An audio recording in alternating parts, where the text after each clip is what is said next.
Hi, my name is David Bergvinson, and for the October 27th, 2021 edition of the World Weather Watcher, we're going to be zooming into La Nina and the impacts of this weather system for North America, South America, and Africa.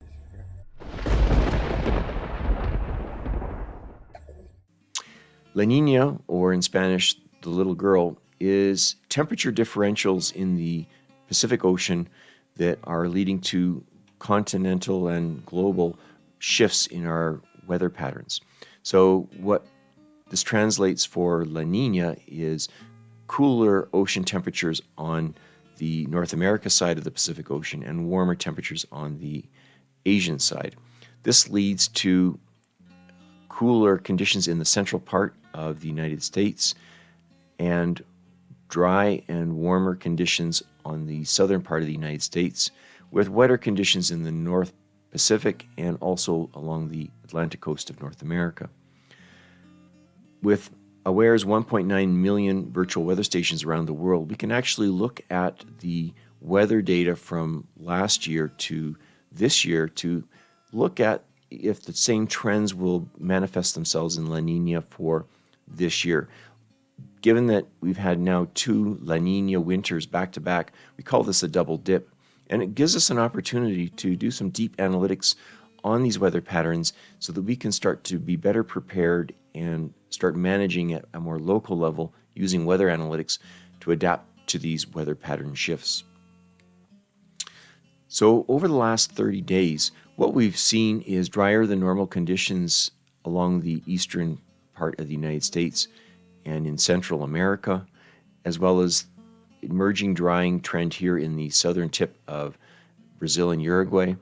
We also see dry conditions emerging for Somalia and Kenya, and drier conditions for the north part of Southeast Asia and across the western part of Russia and into the eastern nations of Europe. The forecast shows that rainfall will be a little below normal for the eastern part of Canada, the southern part of the United States, parts of Central America, again continuing drier than normal conditions for the eastern part of Africa, and drier than normal conditions for the western part of Russia. When we look to the last 30 days for maximum temperature, we see this very large area of central to eastern Canada and the United States warmer than normal for the southern part of South America, as well as for much of Central Africa, through up the Middle East and all the way up into the western part of Russia, warmer than normal, with cooler than normal conditions for places like Kazakhstan and the northern part of China.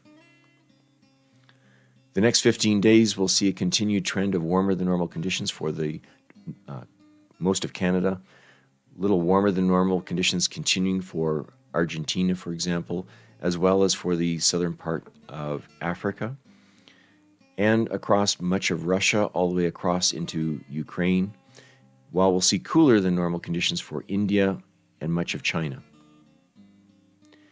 Looking to the 15-day forecast for precipitation, we see dry conditions in the southern part of the United States, which is what we expect given La Nina year, which NOAA says is on track to be about 87% of what we saw last year based on our current knowledge. So we'll be tracking that. We also see good rainfall, though, in the northern part of South America, as well as in the central part of Africa, good precipitation, and also good precipitation through much of Southeast Asia. Looking at the precipitation over potential evapotranspiration is an index to help us understand rain-fed agriculture.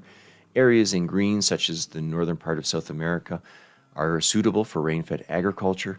Same is true for the central part of Africa, the southern tip of India, and across much of Southeast Asia. In the forecast, using this index, we see that the northern part of South America continues to show favorable conditions for rain-fed agriculture. The same is true for central part of Africa, as we see the movement of the intertropical conversion zone moving southward as we get into the October rainy season for farmers to plant their crops. And we see suitable conditions for the southern part of India. You may recall that the southern part of India had drought conditions during the summer, and so the very much delayed rainy season in the south. and good conditions across Southeast Asia for the next 2 weeks.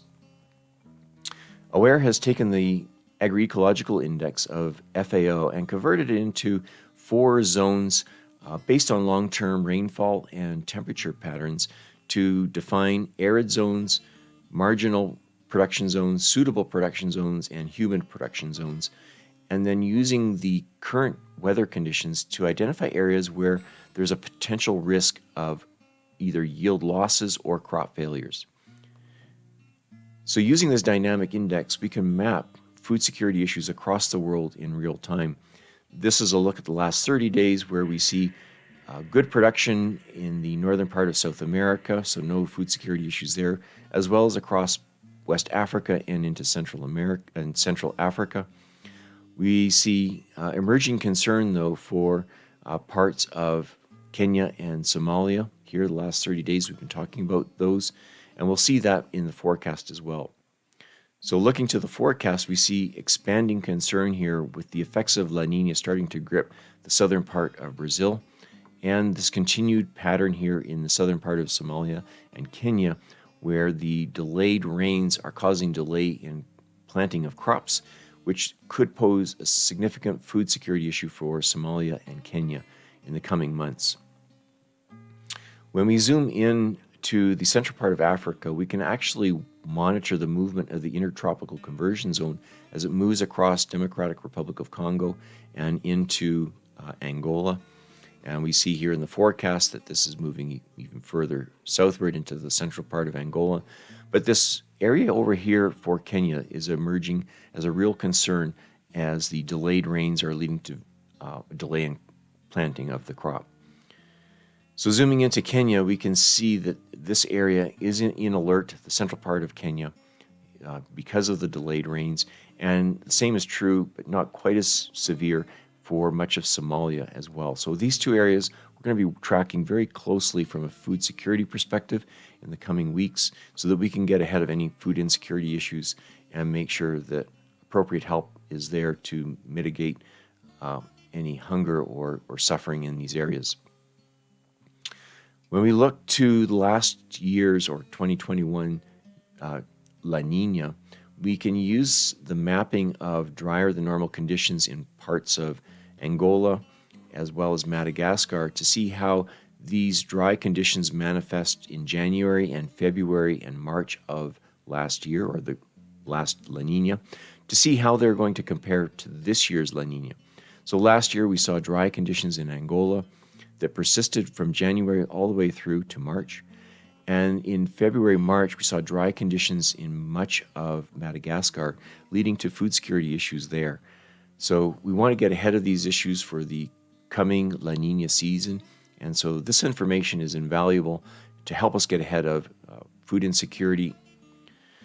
Now, when we look to South America, what we saw last La Nina was dry conditions in the central part of Brazil that expanded into the south and central parts of Brazil, leading to significant yield losses of commodities like corn, coffee, soybean, and sugarcane that resulted in price spikes.